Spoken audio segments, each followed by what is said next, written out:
Hello and welcome you all to let's crack it the Vishay Gupta. तो guys video को पूरा देखिए, एंड तक वीडियो को देखिएगा। इसमें सब चीज़ें बताई गई हैं, बहुत अच्छे से आपको समझाया गया है, तो आप इसको पूरा अंत तक जरूर देखिएगा। जो भी आपको डाउट आता है, कोई इसमें अगर सजेशन है, फीडबैक है, तो उसको कमेंट सेक्शन में कमेंट करके जरूर बताइएगा।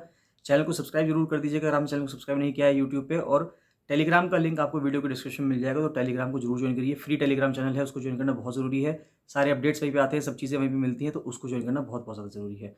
कोई भी डाउट है, कोई भी फीडबैक है, तो उसको कमेंट सेक्शन में कमेंट करके जरूर बताइएगा। लेट्स क्रैक इट का ये चैनल जो यूट्यूब पे है, उसको जरूर से जरूर सब्सक्राइब कर लीजिए। यहाँ से सब्सक्राइब का बटन दबा दीजिएगा और यहाँ से सब्सक्रिप्शन के बाद ऑल का बटन भी दबा दीजिएगा, जिससे कि सभी नोटिफिकेशंस आपको रेगुलर बेसिस पे मिलते रहें। ये वाला जो टेलीग्राम चैनल है, इसको जरूर से जरूर ज्वाइन कर लीजिए। ये टेलीग्राम चैनल आपको सर्च करने में मिल जाएगा। जैसे ही आप ये लिखेंगे let's crack it the Vishay Gupta बिना किसी स्पेस के, तो ये चैनल आ जाएगा और इस चैनल को आप ज्वाइन कर सकते हैं। Hello and welcome you all to let's crack it with Vishay Gupta. तो ये है 14 अक्टूबर करंट अफेयर्स। बहुत इंपॉर्टेंट करंट अफेयर्स है गाइस, डेली बेसिस पे ये आ रहे हैं, तो आप इनको फटाफट से तैयारी कर लीजिए, इनकी सबकी कवर कर लीजिए। कोई भी आपका डाउट आता है, कोई भी आपका फीडबैक है, सजेशन है, तो कमेंट सेक्शन में कमेंट जरूर कीजिएगा। वीडियो को अंदर जरूर देखिए, जिससे कि सारे करंट अफेयर्स आपको समझ में आ जाएँ, सब चीज़ें आपको पता चल जाए, और एग्जाम में कोई भी ऐसा क्वेश्चन हो करंट अफेयर से जो आपका मिस हो जाए। बताना चाहूँगा गाइस कि एफआरओ मेंस के लिए टेस्ट सीरीज चल रही है, साथ साथ पटवारी लेखपाल के एग्जाम के लिए और फॉरेस्ट गार्ड के एग्जाम के लिए, यानी कि ग्रुप सी के एग्जाम के लिए टेस्ट सीरीज चल रही है। तो आप इसको ज्वाइन कर सकते हैं, बहुत ही इंपॉर्टेंट टेस्ट सीरीज होने जा रही है ये, आप इसको ज्वाइन कर सकते हैं।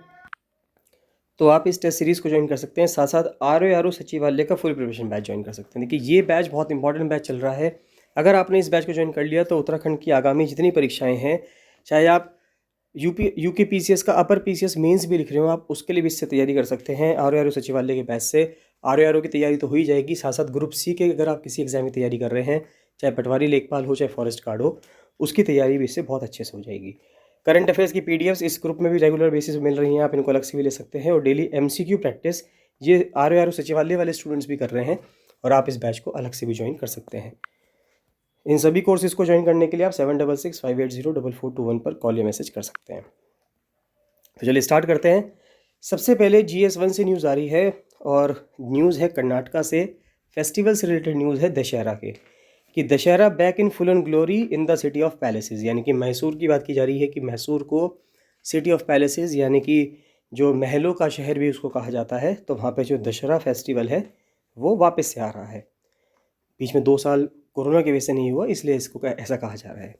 The city of palaces is decked up as Mysuru's marquee 10-day event Dussehra. तो जो दशहरा है, ये वहाँ पे 10 दिन का इवेंट होता है। Dussehra is set to be bigger brighter and grander this year, और इस साल उसको प्रेसिडेंट द्रौपदी मुर्मू जी ने उसको इनॉग्रेट किया है। Officially designated as a state festival. अब देखिए ये इंपॉर्टेंट बात है कि ये जो दशहरा का फेस्टिवल है कर्नाटका में, उसको स्टेट फेस्टिवल का दर्जा प्राप्त है। यानी इसको नाडा हब्बा कहा जाता है। एंड एंटेलिंग गवर्नमेंट फंडिंग इसमें मिलती है। Dussehra is a fulcrum to revive the tourism sector. अब ये माना जा रहा है कि जो दशहरा का जो फेस्टिवल है कर्नाटका में, वो स्टेट में, कर्नाटका राज्य में टूरिज्म को वापस से रिवाइव करने का एक जरिया हो सकता है। A major economic driver of the region. Tourism alone generates nearly 80,000 direct jobs in Mysuru. अगर हम खाली मैसूरू की बात करें या मैसूर की बात करें जो कर्नाटका में है, तो टूरिज्म से ही 80,000 सीधे सीधे जॉब्स वहाँ पे बनती हैं and its surrounding regions. But the sector faced hard times for the past 2 years owing to the pandemic. Mysore में Dasara marks the slaying of demon Mahishasura by goddess Chamundeshwari. तो ये माना जाता है मैसूरू में कि दशहरा पे क्या हुआ था कि जो महिषासुर जो डेमन था, डेमोन का मतलब हो गया जो वहाँ पर एक असुर था, उसको मारा था देवी चामुंडेश्वरी ने, यानी कि जो गॉडेस थी चामुंडेश्वरी, उन्होंने उसको मारा था। और ये माना जाता है कि अच्छाई की बुराई के ऊपर ये जीत है। But its religious underpinnings apart, the festival has also emerged as a platform to showcase the cultural diversity of the state. यानी इसके साथ साथ अगर हम धार्मिक आधार के अलावा देखें, तो ये जो त्यौहार है सांस्कृतिक विविधता को प्रदर्शित करने के लिए एक मंच के रूप में भी उभरा है। नेक्स्ट आता है संस्कृत डिक्शनरी की बात कर रहे हैं हम। देखिए बहुत इंपॉर्टेंट है, हमने इंग्लिश की डिक्शनरी देखी है, हिंदी की डिक्शनरी देखी है। अब जैसे अलग अलग लैंग्वेजेस हैं, तो सभी भाषाओं की अपनी अलग अलग डिक्शनरी होती हैं। इसी प्रकार से संस्कृत की डिक्शनरी बनाने की भी बात की जा रही है। तो 1464 बुक्स, 74 साल और काउंटिंग हो रही है, यानी कि दुनिया की सबसे बड़ी एनसाइक्लोपीडिक संस्कृत डिक्शनरी अपनी शेप ले रहा है, यानी कि ये बन रही है। डेक्कन कॉलेज जो पोस्ट ग्रेजुएट और रिसर्च इंस्टीट्यूट है पुणे महाराष्ट्र में, वो एक ओपन डे होस्ट कर रहा है for the general public to witness its ongoing encyclopedia of Sanskrit dictionary project. यानी कि जो डेक्कन कॉलेज है पुणे में, वहाँ पर एक प्रोजेक्ट चल रहा है जिससे कि एक एनसाइक्लोपीडिया ऑफ संस्कृत डिक्शनरी बनाने की बात की जा रही है। अबाउट एनसाइक्लोपीडिया अगर हम देखें तो इसको स्टार्ट किसने किया था? इसको स्टार्ट किया था लिंग्विस्ट और एक संस्कृत के प्रोफेसर थे SM कात्रे। तो ये जो है इनके द्वारा ये शुरू किया गया। Founder of India's oldest department of modern linguistics in Deccan college. ये जो फाउंडर थे भारत के सबसे पुराना जो डिपार्टमेंट है मॉडर्न लिंग्विस्टिक का, उसमें ये फाउंडर रहे हैं उसके। 1948 में डेक्कन कॉलेज में इन्होंने इसको शुरुआत की थी। The current members of the project are a team of about 22 faculty and researchers of Sanskrit. तो इस टाइम पे जो ये परियोजना चल रही है, इसमें वर्तमान सदस्य कौन है? वो संस्कृत के लगभग 22 संकायें और शोधकर्ता की एक टीम है, यानी कि 22 फैकल्टी हैं। फैकल्टी का मतलब हो गया जो प्रोफेसर्स हैं वो हैं, और बाकी रिसर्चर्स हैं संस्कृत के। The dictionary contain words in alphabetical order. जिस तरह से इंग्लिश डिक्शनरी की हम बात करें, ऑक्सफोर्ड डिक्शनरी इंग्लिश डिक्शनरी जो होती है, उसमें सारे अक्षर अल्फ़ाबेटिकली होते हैं, ए से शुरुआत होकर जेड तक जाते हैं। इसी प्रकार से इसमें भी अल्फ़ाबेटिकल ऑर्डर में सारे शब्द होंगे। It follows historic principles in stating the meaning. और साथ साथ ये भी बताया जा रहा है कि अर्थ बताते हुए ऐतिहासिक सिद्धांतों का पालन भी किया जाएगा। For example, the word beginning with the letter a like Agni will have all the citations from Sanskrit text starting with Rigved and the references from the text following Rigved chronologically arranged। अब देखिए ये बहुत ही सुंदर बात बता रहे हैं कि मान लेते हैं एक शब्द शुरू होता है ऐसे, क्योंकि अगर हम हिंदी में देखें तो हिंदी में आ से ही शुरू होता है, ए के बाद फिर ए या आ जाता है, इस तरह से चलता रहता है। तो अगर ए से शुरू होने वाला शब्द है जैसे कि अग्नि है, तो अग्नि कि जितनी भी साइटेशंस हैं संस्कृत के टेक्स्ट से, ऋग्वेद से अगर हम स्टार्ट करें तो ऋग्वेद के बाद से जो क्रोनोलॉजिकली जितने भी वेद आए हैं, फिर उपनिषद आए हैं, वेदांगा आए हैं, तो उन सब का इसमें वर्णन होगा।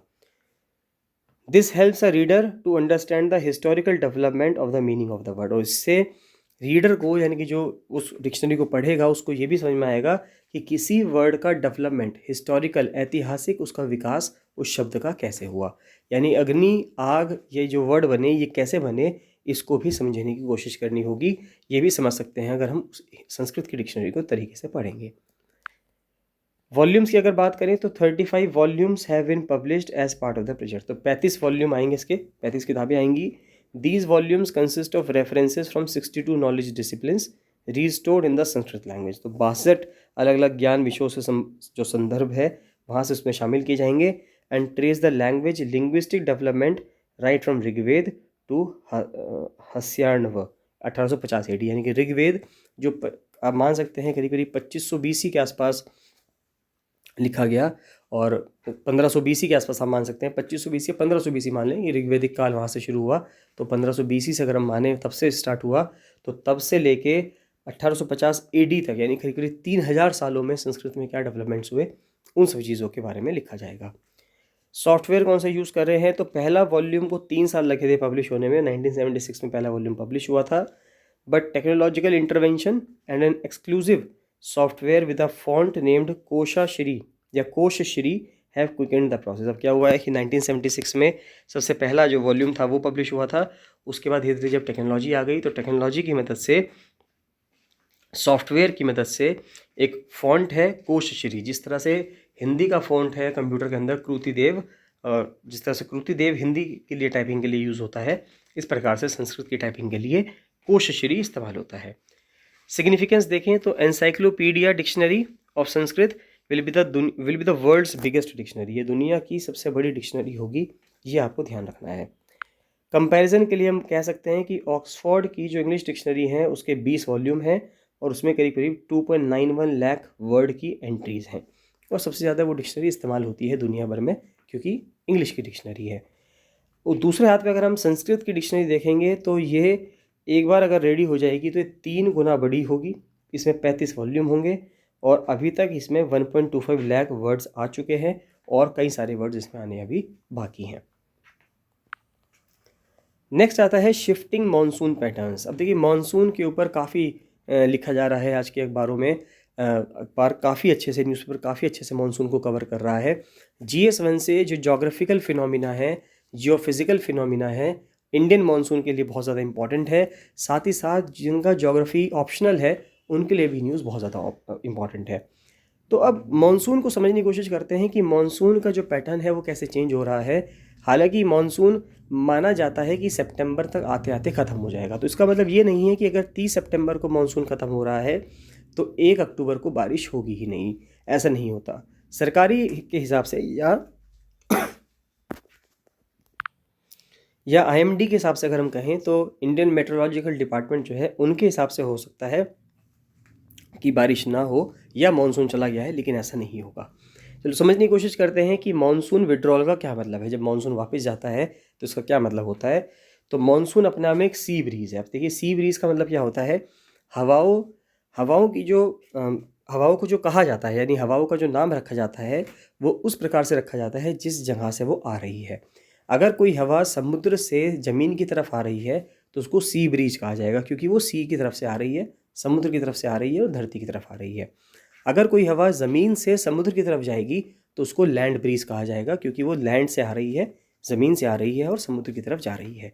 तो मानसून अपने आप में सी ब्रीज है, यानी कि समुद्र से हवाएं धरती की तरफ आती हैं, यानी कि जो भारत की धरती है, भारत की ज़मीन है, इसके ऊपर आती है, जिससे भारत में फिर बारिश होती है। That has consistently landed in the Indian subcontinent for thousands of years. भारतीय उपमहाद्वीप में, इंडियन सबकॉन्टिनेंट में हज़ारों सालों से ये लगातार धरती का प्रोसेस चल रहा है, जहाँ पे हर साल जून के महीने से लेके सितंबर के महीने तक बारिश होती है भारत की धरती पर। It enters mainland India between the last week of May, मई का आखिरी हफ्ता हो या जून का फर्स्ट वीक हो। ऑफिशियल डेट 1 जून मानी गई है केरला में जब मानसून टकराता है। IMD only counts the rainfall between June 1 and September 30 as monsoon rainfall. अब इसका ये इंपॉर्टेंट बात है, ये लाइन बहुत समझने की है, ये लाइन और ये लाइन। IMD यानी कि भारतीय जो मेट्रोलॉजिकल डिपार्टमेंट है, मौसम विभाग है, वो मानसून की जो बारिश है उसको 1 जून से लेकर 30 सितंबर तक के बीच में जो बारिश होती है उसी को काउंट करता है। लेकिन IMD के 30 सितंबर तक काउंट करने से मतलब ये नहीं होगा कि मानसून 1 अक्टूबर को बरसना बंद हो जाएगा। तो this does not mean that the monsoon system ceases to pour rain over India from October 1। तो ऐसा नहीं होगा कि 1 अक्टूबर के बाद बारिश नहीं होगी, बारिश 1 अक्टूबर के बाद भी होगी। In fact monsoon related rain can continue well into the first fortnight of October. और ये माना जाता है कि 15 अक्टूबर तक, यानी कि पहले 15 दिन जो है अक्टूबर के, उस टाइम पे अच्छी खासी बारिश होती है। And only really retreats from India by late October. और बाद में लेट अक्टूबर तक, यानी जब अक्टूबर का अंत हो रहा होता है, तभी लगभग हम मान सकते हैं कि धीरे धीरे मानसून पूरे भारत में से ख़त्म होता है। और पूरे भारत में से ख़त्म नहीं होता, बाद में फिर तमिलनाडु में भी दोबारा होता है। It is then replaced by the retreating or north east monsoon in November. और फिर धीरे धीरे रिट्रीटिंग मानसून आ जाता है या नॉर्थ ईस्ट मानसून आ जाता है नवंबर में, जिसकी वजह से बारिश होती है तमिलनाडु में, which is the key source of rainfall for several parts of Tamil Nadu, Andhra Pradesh और नॉर्थ इंटीरियर कर्नाटका। यानी कि कर्नाटका का कुछ हिस्सा, आंध्र प्रदेश का कुछ हिस्सा और तमिलनाडु तो खासकर मानसून की जो वापसी, जो रिट्रीटिंग मानसून है या नॉर्थ ईस्ट वाला जो मानसून है, उत्तर पूर्वी जो मानसून है, उसी से बारिश प्राप्त करता है। फिर आता है when does the monsoon withdraw. तो मानसून कब विड्रॉ करता है अगर हम देखें, मानसून सबसे लेट पहुंचता है राजस्थान में, और सबसे लेट जहां से पहुंचता है सबसे पहले भी वहीं से निकलता है। तो monsoon begins it's withdrawal from the last state it reaches, which is Rajasthan. तो मानसून कहाँ से विड्रॉ करता है, उस आखिरी स्टेट से जहाँ पे वो आखिरी में पहुँचता है, तो वो है Rajasthan. Around September 15 cyclonic systems from the Arabian sea and the bay of Bengal that fuel the monsoon from June to September are replaced. अब देखिए अगर हम 15 सितंबर के आसपास देखें तो जो साइक्लोनिक सिस्टम्स हैं, जो साइक्लोनिक सिस्टम है जो अरेबियन सी में बना, अरब सागर में बना, बे ऑफ बंगाल में बना, जिसकी वजह से मानसून होता है जून से लेकर सितंबर के बीच में, 15 सितंबर के बाद क्या होने लगता है, वहाँ पर जो पहले साइक्लोनिक सिस्टम चल रहा था, अब उसके बाद यानी चक्रवाती सिस्टम जो चल रहा था उससे उल्टा हो जाता है और एंटी साइक्लोन सिस्टम शुरू हो जाता है। जिसका मतलब होता है कि वहाँ पे ड्राई विंड्स चलेंगी, विंडलेस कंडीशन, यानी हवा चलती नहीं है, बहुत कम चलती हैं। आपने देखा होगा कि सर्दियों में दिल्ली के ऊपर ही कहा जाता है कि बहुत ज़्यादा पॉल्यूशन बढ़ गया है। वो इसी वजह से बढ़ता है क्योंकि जैसे जैसे सर्दियाँ बढ़ती हैं दिल्ली के आसपास हवा चलती ही नहीं है। जब हवा ही नहीं चलती है तो वहाँ पे पॉल्यूशन जो है सब इकट्ठा होने लगता है, एक्यूमुलेट होने लगता है। More technically withdrawal is a cessation of rainfall activity. तो अगर हम टेक्निकली देखें तो विड्रॉल का मतलब ये है कि बारिश होना बंद हो जाएगी। सेसेशन का मतलब ये हुआ कि किसी चीज़ का होना रुक जाता है, बंद हो जाता है। Rainfall activity over north west India, यानी कि जो उत्तर पश्चिमी भारत है, जो जिसमें हम रहते हैं, उत्तराखंड का, उत्तर प्रदेश का जो क्षेत्र है, उसमें सब जगह बारिश होनी बंद हो जाती है for 5 straight days. An anti cyclone establishing itself in the lower troposphere and A marked reduction in moisture content. धीरे धीरे जो मॉइस्चर का कंटेंट है वो भी कम हो जाएगा और जो स्ट्रेटोस्फेयर है उसके अंदर जो बादल या पानी का जो मात्रा है वो भी कम होने लगेगी। A day after the IMD announced the withdrawal, torrential rains began in several parts of North India. तो a day after the IMD announced the withdrawal, जिस दिन IMD अनाउंस करता है विड्रॉल को कि अब विड्रॉल होना शुरू हो गया है साइक्लोन, यानी कि साइक्लोन कह दें या मानसून कह दें कि मानसून जाना शुरू हो गया है। Torrential rains begin in several parts of north India. तो कुछ हिस्सों में बहुत ज़्यादा बारिश होती है जिसको रिट्रीटिंग मानसून की बारिश भी कहा जाता है। इस साल मानसून देखें 2022 में मानसून कैसा रहा तो वो बहुत इंपॉर्टेंट है, समझने की कोशिश कीजिए कि मेन मानसून रेनफॉल, यानी कि जो भारत में इस साल की मानसून रेनफॉल हुई है वो 7% ज़्यादा हुई है एज़ कंपैरिजन टू पिछले सालों से। बात यह है कि बारिश तो ज़्यादा हुई है लेकिन बहुत इर्रेगुलर बारिश हुई है और इनएडिक्वेट बारिश हुई है कुछ रीजन्स में, और कुछ रीजन्स में सरप्लस बारिश हुई है। यानी कि कुछ रीजन्स ऐसे हैं जहाँ पे पहले ठीक ठाक बारिश पड़ती थी लेकिन इस बार वहाँ बिल्कुल सूखा रह गया है, और कुछ रीजन्स ऐसे हैं जहाँ पे ज़रूरत से ज़्यादा बारिश हो गई है तो वहाँ पे बाढ़ आ रही है। सेंट्रल और southern India so a sharp surge in rainfall, यानी कि जो मध्य भारत है और जो दक्षिणी भारत है वहाँ पे बारिश बहुत ज़्यादा मात्रा में हुई है। सेंट्रल इंडिया में, मध्य भारत में अगर हम देखें तो 20% ज़्यादा बारिश हुई है। सदर्न इंडिया दक्षिणी भारत में भी देखें तो वहाँ पे भी 25% ज़्यादा बारिश हुई है। While the last month seeing several instances of flooding in Kerala, Karnataka and Madhya Pradesh. हमने कर्नाटका बेंगलोर में देखा ही है कि बेंगलोर में कितनी ज़्यादा बाढ़ आई है, एमपी में बाढ़ आई है और केरला में भी बहुत ज़्यादा बारिश हुई है। On the other hand large parts of UP, Bihar, Orissa, वहाँ पे बहुत कमी देखने को मिली है। यूपी में बारिश बहुत कम हुई है, बिहार में कम हुई है, इन जगहों पे बारिश बहुत कम हुई है। The east and north east of India have reported a 17% shortfall and the north west 2%। अगर हम पूर्वी भारत देखें और उत्तर पूर्वी भारत देखें, नॉर्थ ईस्ट भारत देखें, तो यहाँ पे 17% की कमी आई है बारिश में, और उत्तर पश्चिमी भारत अगर हम देखें तो यहाँ पे 2% की कमी आई है। This has impacted sowing of the kharif और समर क्रॉप। इसकी वजह से समर में जो बोने वाली जो खरीफ थी, खरीफ की जो फसलें होती थी उसको बोने में बहुत दिक्कत आई है जून जुलाई के महीने में। Paddy planting has been impacted. Paddy का जो प्लांटेशन है यानी कि चावल की जो खेती है उस पर भी नेगेटिवली असर पड़ा है, और पिछले साल के मुकाबले इस साल जो कृषि मंत्रालय है उसका कहना यह है कि 5.5% कम क्षेत्रफल में जो चावल की फसल है वो उगाई गई है। The center is expecting a minimum of 6 million ton shortfall in rice production and this is likely to elevate inflation। अब ये माना जा रहा है कि इसके वजह से माना जा सकता है कि 6 मिलियन टन कम चावल पैदा होगा जिसके वजह से इन्फ्लेशन आ जाएगा, यानी जिस वजह से जो चावल के जो दाम है वो बढ़ेंगे। फिर आता है what led to excessive rains in southern and central India, यानी कि क्या ऐसा क्या हुआ कि जिसके वजह से सदर्न इंडिया की अगर हम बात करें, दक्षिणी भारत की बात करें और मध्य भारत की बात करें तो यहाँ पे ज़रूरत से ज़्यादा बारिश हुई है। तो सेंट्रल इंडिया और सदर्न पेनिनसुला अगर हम देखें तो वहाँ पे 6% ज़्यादा बारिश हुई है हिस्टोरिकल एवरेज से, लेकिन बात यह है कि ज़्यादा बारिश हुई क्यों है। अब इसका जो असर है वो है ट्रिपल लानीना इफेक्ट, जो ट्रिपल डिप लानीना हुआ है, यानी कि लगातार 3 सीज़न ऐसे गए हैं जहाँ पे लानीना इवेंट है। माना जाता है कि जो लानीना इवेंट होता है वो भारत में बारिश के लिए अच्छा माना जाता है, यानी कि जिस टाइम पे लानीना इवेंट चल रहा होता है उस टाइम पे भारत में अच्छी बारिश होती है, लेकिन जिस टाइम पे एल नीनो इवेंट चल रहा होता है उस टाइम पे भारत में बारिश नहीं होती है। तो these heavy rains are premised on a La Nina, तो ये लानीना की वजह से हो रहा है, और ये एक उल्टा फिनोमिना है एल नीनो से। तो एल नीनो में भारत में बारिश नहीं होती है मान के चलिए, लानीना में भारत में अच्छी खासी बारिश होती है। While El Nino are linked to reduced rains, El Nino की वजह से बारिश बहुत कम होती है लेकिन लानीना की वजह से सरप्लस रेनफॉल होता है। India is seeing N extended spell of the लानीना, जिसको हम ट्रिपल डिप लानीना कह रहे हैं, क्योंकि 3 विंटर सीजन से लगातार नॉर्दर्न हेमिस्फीयर में लानीना ही हो रहा है, एल नीनो नहीं हुआ है। This is only the third time since 1950 से ऐसा सिर्फ तीसरी बार ही हुआ है जब लगातार 3 विंटर सीजन में ट्रिपल यानी कि लानिना इवेंट हुआ है, जिसको हम ट्रिपल डिप लानिना कह रहे हैं, क्योंकि लगातार 3 वर्षों से लानिना ही चल रहा है।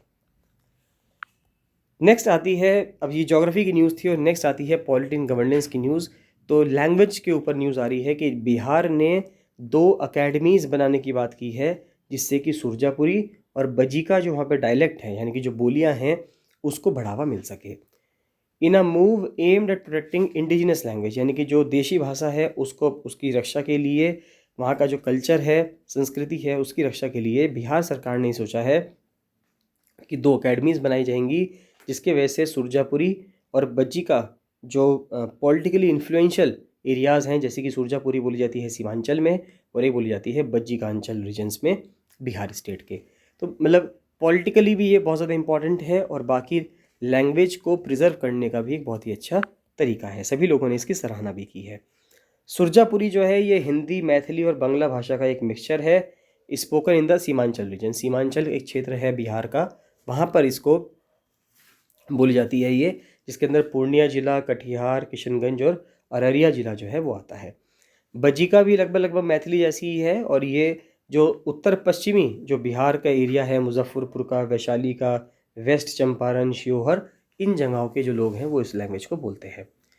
8 ऑलरेडी एग्जिस्टिंग लैंग्वेज अकेडमीज़ हैं। अब देखिए बिहार के अंदर और भी ज़्यादा लैंग्वेज अकेडमी बना रखी है, जिससे कि उनके ऊपर रिसर्च की जा सके, उनके प्रोटेक्शन हो सके। जैसे कि 8 जो ऑलरेडी बना रखी हैं वो हैं बिहार हिंदी ग्रंथ अकेडमी, मैथिली की अकेडमी बनी है, मगही की बनी है, बांग्ला की बनी है, संस्कृत की, Bhojpuri, Angika, south India languages organisation. तो यानी कि ये सब चीज़ बन चुकी हैं।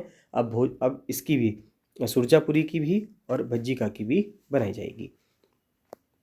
2011 सेंसस के हिसाब से देखें तो टोटल नंबर जो सुरजापुरी स्पीकिंग पॉपुलेशन है बिहार में वो 18 लाख से ऊपर है, और 2001 सेंसस के हिसाब से 20 मिलियन 2 करोड़ लोग जो हैं करीब करीब बज्जिका बोलते हैं। नेक्स्ट आता है सॉफ्ट पावर। अब देखिए सॉफ्ट पावर अपने आप में एक बहुत ही इंपॉर्टेंट टर्म है, इसको समझने की कोशिश कीजिए। जिस तरह से एक देश है, एक देश, कोई भी देश हो, वो दूसरे देशों पे अपना आधिपत्य जमाने की कोशिश करता है, अपना इन्फ्लुएंस जमाने की कोशिश करता है। अब उसके सामने 2 तरीके हैं, या तो वो सॉफ्ट पावर का इस्तेमाल करे या वो हार्ड पावर का इस्तेमाल करे। हार्ड पावर वो पावर कही जाती है जहाँ पर आप किसी को एग्रेसिवली, या जहाँ पे आप किसी को दबा के या दमन करके उसके ऊपर कब्जा करना चाह रहे हैं। जैसे कि आप युद्ध करके, युद्ध कौशल से अगर आप देखना चाहते हैं, अपनी मिसाइलें बना के, मिलिट्री पावर से अगर हम किसी को इन्फ्लुएंस करते हैं, यानी किसी को अपने नीचे दबाने की कोशिश करते हैं, तो उसको हार्ड पावर कहा जाता है। लेकिन सॉफ्ट पावर यहाँ पे क्या है कि अगर आप वहाँ पे कल्चर टाइज बनाते हैं, यानी कि सांस्कृतिक जो वहाँ पे संबंध हैं उनको मजबूत करते हैं, स्पोर्ट्स के थ्रू वहाँ पे आप काम करते हैं, डिप्लोमेसी के थ्रू वहाँ पे आप काम करते हैं, तो इसको हम सॉफ्ट पावर बोलते हैं। तो soft power, as American political scientist Joseph Nye junior said, कि 1980 में इन्होंने कहा था, जोसेफ नय जूनियर ने, कि पावर ऑफ अट्रैक्शन, की जो अट्रैक्शन करने की, आकर्षण करने की, आकर्षित करने की जो ताकत है, किसमें, कल्चर में, पॉलिटिकल आइडियाज़ में और पॉलिसीज़ में, ना कि कोवर्शन में। कोवर्शन का मतलब है जोर ज़बरदस्ती करना, किसी को जबरन कुछ चीज़ मनवाना। That military hard power exhibits. तो यानी कि सॉफ्ट पावर का मतलब है कि आप किसी को अपनी तरफ इन्फ्लुएंस कर रहे हो संस्कृति के थ्रू, पॉलिटिकल आइडियाज़ के थ्रू, और साथ साथ कुछ आपकी जो नीति है, नीतियाँ आप जो बना रहे हैं, पॉलिसीज़ जो आपको बना रहे हैं उसके थ्रू, ना कि आप मिलिट्री पावर के थ्रू उसको, पर्सन को अपनी तरफ अट्रैक्ट करने की कोशिश कर रहे हैं। This is now being reflected in increased interest. अब देखिए ये बहुत ज़्यादा इसके ऊपर पढ़ाई की जा रही है, बहुत ज़्यादा रिसर्च की जा रही है, specially by smaller nations in the world. जो छोटे छोटे देश हैं वो खास कर, क्योंकि वो मिलिट्री पावर तो नहीं शो कर सकते हैं बड़े देशों को, तो वो क्या काम कर रहे हैं, सॉफ्ट पावर के थ्रू अपनी जो इन्फ्लुएंस है दूसरे देशों पे बनाना चाह रहे हैं। Specially by smaller nations in the world in investing more and doing well in elite sports, as it is thought that success in international sporting event boost a nation chance of attaining soft power. तो अब छोटे छोटे देश ये कोशिश कर रहे हैं कि जब जो इंटरनेशनल स्पोर्टिंग इवेंट्स होते हैं, यानी कि जो अंतर्राष्ट्रीय स्तर पर खेल की प्रतियोगिताएं होती हैं, वहाँ पे छोटे छोटे देश के खिलाड़ी जो है वो बहुत अच्छा परफॉर्मेंस करते हैं। जैसे अगर हम जमाइका देखें, जमाइका अपने आप में एक बहुत छोटा सा कंट्री है, लेकिन जमाइका के प्लेयर्स जो हैं वो बहुत ज़्यादा अच्छा करते हैं, चाहे वो ओलंपिक्स हो, चाहे वो दूसरे कितने भी गेम्स हों। तो अगर हम ये कह रहे हैं कि छोटे छोटे देश के खिलाड़ी इतना अच्छा परफॉर्मेंस कर रहे हैं, तो इससे क्या हो रहा है कि वो जो छोटे छोटे देश हैं उनकी सॉफ्ट पावर बहुत ज़्यादा स्ट्रांग हो रही है और उनका जो इन्फ्लुएंस है दूसरे देशों पे वो भी अच्छे से बढ़ रहा है। So it can be said that golden period जो है इंडियन स्पोर्ट्स का वो शुरू हो सकता है, क्योंकि टोक्यो ओलंपिक्स में हमने कुछ मेडल्स जीते हैं। बर्मिंघम के जो 2022 के कॉमनवेल्थ गेम्स हुए हैं यहाँ पे हमने मेडल्स जीते हैं, are examples of a good performance. Neeraj Chopra who won an Olympic gold medal in men's javelin throw is now a household name. सबको पता है कि नीरज चोपड़ा जो है जिन्होंने ओलंपिक्स में गोल्ड मेडल जीता, तो अब एक हाउस होल्ड नेम है, यानी कि सभी घरों में लोग कम से कम नीरज चोपड़ा को तो जानते ही हैं जिन्होंने गोल्ड जीता है ओलंपिक्स में, टोक्यो ओलंपिक्स में। CWG गेम्स की अगर हम बात करें, कॉमनवेल्थ गेम्स की बात करें 2022 की, तो भारतीय एथलीट्स ने 61 मेडल जीते हैं, जिसमें से 22 गोल्ड है। These medals not only provide pride to every Indian citizen, यानी कि जो लोगों को गर्व है वो तो होगा ही भारतीय नागरिकों को, but also demonstrate the countries soft power on the global stage, और इससे सॉफ्ट पावर भी नज़र आती है एक वैश्विक स्तर पर अगर हम देखें। And encourage working towards the status of a great geopolitical actor के रूप में भी हम काम करेंगे। सितंबर 2014 में मिनिस्ट्री ऑफ स्पोर्ट्स ने एक स्कीम लॉन्च की थी, इसका नाम था टारगेट ओलंपिक पोडियम स्कीम, जिससे कि भारत की जो परफॉर्मेंस है ओलंपिक्स में, पैरालंपिक्स में, इनको इम्प्रूव किया जाए। तो भारत ने एक स्कीम भी लॉन्च की थी। एक्स्ट्रा मॉनिटरी असिस्टेंस भी दिया गया था, जिससे कि जो बेस्ट, जिसके वजह से नेशनल कोचेज़, इंटरनेशनल कोचेज़ हम ला सकें और हमारे खिलाड़ियों को अच्छे से ट्रेनिंग दी जा सके। 2016 में नीति आयोग की रिपोर्ट आई थी जिसमें 20 पॉइंट का प्लान बताया गया था, जिससे कि हम इंडिया की जो ओलंपिक परफॉर्मेंस है उसको इम्प्रूव कर सकते हैं। The report said India still lakhs a favourable atmosphere. Report का कहना यह है नीति आयोग की कि भारत में अभी भी कुछ एटमॉस्फेयर की कमी है, जिसके वजह से जो अर्ली स्टेज एथलीट्स हैं, यानी कि ऐसे खिलाड़ी हैं जो अर्ली स्टेजेस में हैं, वो अभी आ नहीं पाते। It recommended efforts to be made at the family level पे, कम्युनिटी लेवल पे, रीजनल अकेडमीज़ में, स्टेट और नेशनल लेवल्स में, जिससे कि अलग अलग लेवल्स पे काम किया जाए, जिससे कि खिलाड़ी जो बहुत ही अच्छे खिलाड़ी होते हैं उनकी पहचान की जा सके और वो वैश्विक स्तर पर आ सकें। Ensuring competent coaches and having adequate funding and more sports academies still remain major issues even decades later. Parliament में 2018 में एक रिप्लाई दिया गया था, उसमें ये कहा गया था कि इस इंडिया स्पेंड्स ओनली 3 पैसे per day per capita on sports. देखिए ये बहुत ही शर्मनाक बात है कि भारत सिर्फ 3 पैसा प्रतिदिन प्रति व्यक्ति स्पोर्ट्स पे खर्च करता है, जबकि चाइना में 6 रुपये, ये रुपीज़ हैं, यहाँ पे साइन नहीं आए हैं, यहाँ पे रुपीज़ है कि 6.1 rupees per day per capita खर्च करता है। हम सिर्फ 3 पैसे खर्च करते हैं, चाइना 6 रुपये खर्च कर रहा है एक पर्सन पे हर रोज़। तो अब आप मान सकते हैं कि अगर वो पर डे पर कैपिटा के हिसाब से 6 रुपये खर्च कर रहा है और हम 3 पैसे खर्च कर रहे हैं, यानी कितना गुना पीछे हैं। तो उसी हिसाब से फिर ओलंपिक्स में हमारे मेडल्स भी नहीं आते हैं और चाइना और यूएस से सबसे ज़्यादा ओलंपिक मेडल्स लेके जाते हैं।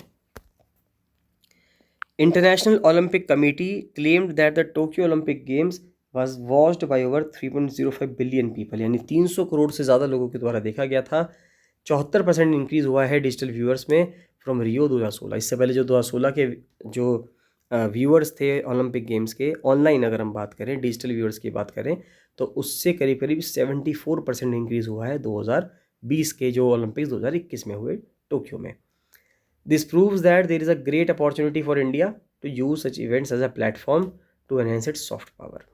Government must also move quickly to separate politics from sports. अब देखिए ये एक बहुत अच्छा सजेशन है, सरकार को ऐसे कदम उठाने चाहिए कि पॉलिटिक्स को स्पोर्ट्स से दूर रखना चाहिए, यानी कि स्पोर्ट्स की जितनी भी ऑर्गेनाइजेशंस हैं उन सब के हेड जो बनेंगे वो स्पोर्ट पर्सन होने चाहिए, उनके जो लीडर होने चाहिए, उनके जो गाइड होने चाहिए वो सब स्पोर्ट्स पर्सनस होने चाहिए। वहाँ पे पॉलिटिकल पर्सन को बिल्कुल भी बिठाना नहीं चाहिए। फॉर्मर प्लेयर्स हुए उनको, ना कि पॉलिटिशियंस को, स्पोर्ट ऑर्गेनाइजेशन का लीडर बनाना चाहिए। तो यही मैं आपसे कह रहा हूँ कि लीडर जो है उनको बनाना चाहिए। बहुत ही इंपॉर्टेंट आता है कि L.69 ग्रुप, ये आजकल न्यूज़ में चल रहा है। L.69 ग्रुप ये क्या है समझते हैं। L.69 ग्रुप अपने आप में एक ग्रुप है डेवलपिंग कंट्रीज़ का। ये इंपॉर्टेंट चीज़ है। किन देशों का समूह है? विकासशील देशों का एक समूह है, अफ्रीका से, लैटिन अमेरिका से, करीबियन से, एशिया से और पैसिफिक से। They form a major bloc that is united by the common cause of achieving the lasting and comprehensive reform of UNSC। ये किस चीज़ के लिए काम कर रहे हैं L.69 ग्रुप? ये काम कर रहे हैं UNSC के रिफॉर्म्स के लिए। The group currently has 42 countries at its members, Bharat भी उसमें मेंबर है। ईरान ऑफर्स ONGC यानी कि oil and natural gas corporation का जो विदेश जो उसकी विंग है, 30% स्टेक देने की बात की जा रही है फरजाद बी गैस फील्ड में। तो ये इंपॉर्टेंट चीज़ है कि फरजाद बी गैस फील्ड के ऊपर किस देश का आधिपत्य है, तो वह है ईरान का। 30% of stake offered by Iran to ONGC Videsh limited and its partners for the development of the Farzad B gas field in the Persian gulf. तो फरजाद बी आपको कहाँ मिलेगा? पर्शियन गल्फ में मिलेगा। यानी कि पर्शियन गल्फ जो है ये ईरान की या फारस की खाड़ी की बात की जा रही है, पर्शियन गल्फ की, और ये किसके अंडर आती है? ईरान के अंडर आती है। ONGC Videsh limited the overseas arm, ये एक ओवरसीज़ आर्म है जो दूसरे बाहर के देशों में काम करती है ONGC की। 2008 में had discovered a giant gas field in the Farsi offshore block. तो 2008 में भारत की कंपनी ONGC ने ही फरजाद बी गैस फील्ड को डिस्कवर किया था। नेक्स्ट आता है GS3 से न्यूज़ आ रही है RBI की। तो RBI इन्फ्लेशन टारगेटिंग और मॉनेटरी पॉलिसी की क्या लिमिट्स हैं उसके बारे में बात की जा रही है, क्योंकि 2016 के बाद से अगर हम देखें तो 2016 के बाद से RBI का जो सोल अकेला काम रहा वो काम रहा इन्फ्लेशन को टारगेट करना। मई 2016 में भारत ने जो अडॉप्ट किया वो इन्फ्लेशन को अडॉप्ट किया, इंडिया ने अडॉप्ट किया कि इन्फ्लेशन को हम टारगेट करेंगे।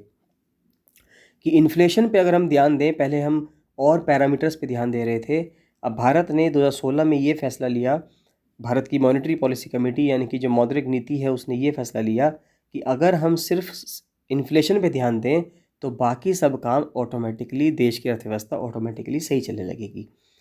तो मई 2016 में भारत ने अडॉप्ट किया inflation targeting as a policy goal enshrined in law. It also embrace the idea of a central bank independence with accountability. तो ये भी कहा गया कि जो सेंट्रल बैंक है RBI है वो इंडिपेंडेंट तो रहेगा ही, स्वतंत्र तो रहेगा ही, लेकिन उसकी इंडिपेंडेंस के साथ साथ अकाउंटेबिलिटी भी होगी, यानी कि उसकी जवाबदेही भी होगी। ये इंपॉर्टेंट बात कही। Under the new statutory framework central government would in consultation with the RBI set an inflation target based on the consumer price index once every 5 years. अब ये इंपॉर्टेंट बात है कि हमने जो इन्फ्लेशन का टारगेट 4% ±2% रखा है, ये हमने किस हिसाब से रखा है? ये हमने इस हिसाब से रखा है कि ये 5 साल के बाद हम रिवाइज कर सकते हैं। RBI was interested with the responsibility of meeting this target for which it could be given independence. तो इसके लिए ही उसको इंडिपेंडेंस दी जाएगी। सेंटर ने सेक्शन 45ZA के तहत RBI एक्ट 1994 के तहत CPI का जो इन्फ्लेशन टारगेट है वो भी 4% रखा है, जिसमें अपर टॉलरेंस लिमिट 6% है और लोअर टॉलरेंस लिमिट 2% है, यानी 2% से लेके 6% तक होना चाहिए, बीच में 4% हो सकता है, या इसको हम ऐसे कह सकते हैं 4% ±2%। देखिए ±2% का मतलब क्या है? मतलब ये है कि इन्फ्लेशन को जो टारगेट करना है RBI को बेसिकली 4% करना है। वो अलग बात है कि कभी कभी सिचुएशंस के हिसाब से हम 2% पे भी जा सकते हैं और कभी कभी 6% तक भी हम जा सकते हैं। However, actual year-on-year inflation in 2022 has ruled above 6% every single month। तो 2022 में अगर हम देखें तो जनवरी से लेकर अगस्त तक अगर हम देखें तो हर महीने इन्फ्लेशन का टारगेट जो 6% से कम रहना चाहिए था वो 6% से ऊपर जा रहा है। If it does so in September as well, RBI का जो सेक्शन 45ZN है उसी लॉ में, उसके वजह से एक रिपोर्ट सबमिट करनी पड़ेगी। देखिए अगर सितंबर में भी यही रहता कि अगर उसमें भी यही रहता कि 6% ही टारगेट रहता, 6% से ऊपर ही टारगेट आता, तो यहाँ पे फिर एक रिपोर्ट सबमिट करनी पड़ती है RBI को कि वो ऐसा क्यों हो रहा है, कि उसकी जो मॉनेटरी पॉलिसी है वो फेल क्यों हो रही है। In this case failure is defined as inflation being more than the upper tolerance level. अब फेलियर का मतलब यहाँ पे ये है कि इन्फ्लेशन 6% से ज़्यादा रह रहा है, तभी तो जवाबदेही होगी। अगर हम उससे पूछेंगे ही नहीं कि इन्फ्लेशन 6% से लगातार ज़्यादा क्यों है, इसका मतलब उसके ऊपर कोई जवाबदेही है ही नहीं। There is a simple reason for the RBI failure to adhere to its inflation targeting। उसका कहना यह है कि जो खाना है, बीवरेज के आइटम हैं, वो बहुत ज़्यादा बढ़े हैं, जिनके दाम भी बहुत ज़्यादा तेज़ी से बढ़ रहे हैं।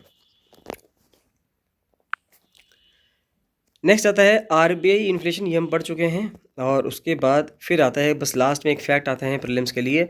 नीला कुरुंजी जो फ्लावर्स हैं बहुत इंपॉर्टेंट है, कुंभ मेले की तरह 12 साल में एक बार उगते हैं। जिस तरह से कुंभ मेला एक जगह पे एक शहर में 12 साल में एक बार होता है, नीला कुरुंजी के जो फ्लावर्स हैं ये भी 12 साल में एक बार ही उगते हैं। तो Neelakurinji flowers in bloom at the Seethalayanagiri hill ranges in Chikmagalur district of Karnataka. तो कर्नाटका के जो चिकमगलुरु डिस्ट्रिक्ट है वहाँ पर ये होता है। ये फ्लावर जो हैं 12 साल में एक बार ब्लूम करते हैं। तो इसी के साथ ही करंट अफेयर्स कंप्लीट होते हैं गाइस। इसमें आपको कोई भी डाउट आता है, कोई भी आपका फीडबैक है, सेशन है, तो उसको आप कमेंट सेक्शन में कमेंट जरूर करिएगा। बताइएगा जरूर कि आपको वीडियो कैसी लग रही है। वीडियो को अंत तक जरूर देखिए जिससे आपको सब चीज़ें समझ में आए। बाकी मिलते हैं नेक्स्ट वीडियो में। Thank you and bye bye.